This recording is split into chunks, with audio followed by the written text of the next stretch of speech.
Pero hindi, Tito Ronald, madagdag ko lang doon sa caricature kasi di ba isa doon sa mga sinasuggest ni Senator Robin Hood, lagyan ng, bakit hindi na lang lagyan ng water cannon yung mga barko ng Philippine Coast Guard? Gantihan na lang yung mga yan para maprotektahan yung mga tao natin doon sa West Philippine Sea. Pwede ba yun? Ano ba magiging impact nito pag ginawa yan? Sobrang galing talaga ng proposal ni Senator Robin Hood Padilla. I'm so impressed. Ano, sabi kasi niya, parehas naman niyang parehas namang white ships. Ibig sabihin, parehas yan civilian, parehas yan na Coast Guard, kaya pwede tayong magbatuhan o maglabanan sa water cannon. Medyo correct lang natin ng konti si Senator Robin Hood Padilla na pwede na sana yung gawin ng kanyang mga staff. Dahil ang Coast Guard ng China ay bahagi ng kanilang People's Liberation Army.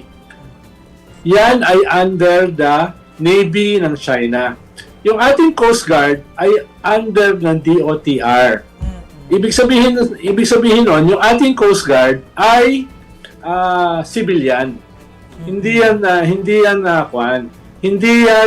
military. Yes. Pag binomba natin ng water cannon, nakipagsagutan tayo ng water cannon sa Coast Guard ng China, military yung ating wina-water cannon. Bobombahin tayo niyan, no?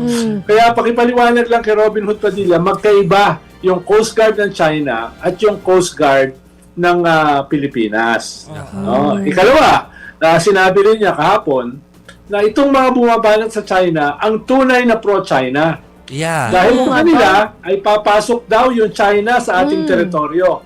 And parang nakalimutan yata ni Senator Robin Hood Padilla, no, ilang taon na, mahigit 10 taon na nakapasok sa ating teritoryo at ang China at nagtayo na ng mga artificial islands. Yeah. At kaya nga tayo nagsampa ng kaso sa UNCLOS, Yes. sa isang international tribunal, na ikang 10 taon this year yung ating victory, ay dahil nga ayaw nila umalis sa ating teritoryo.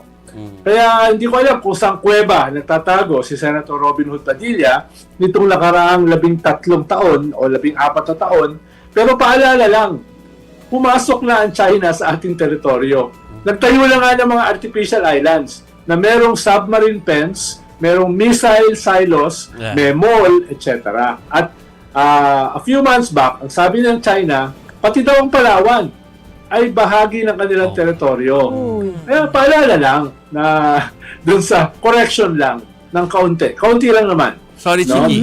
So sa logic ni Senator Robin Padilla, lumalabas sa lohika ng kanyang statement, pro-China ka, Ronald Llamas, kasi bumabanat ka sa kanila.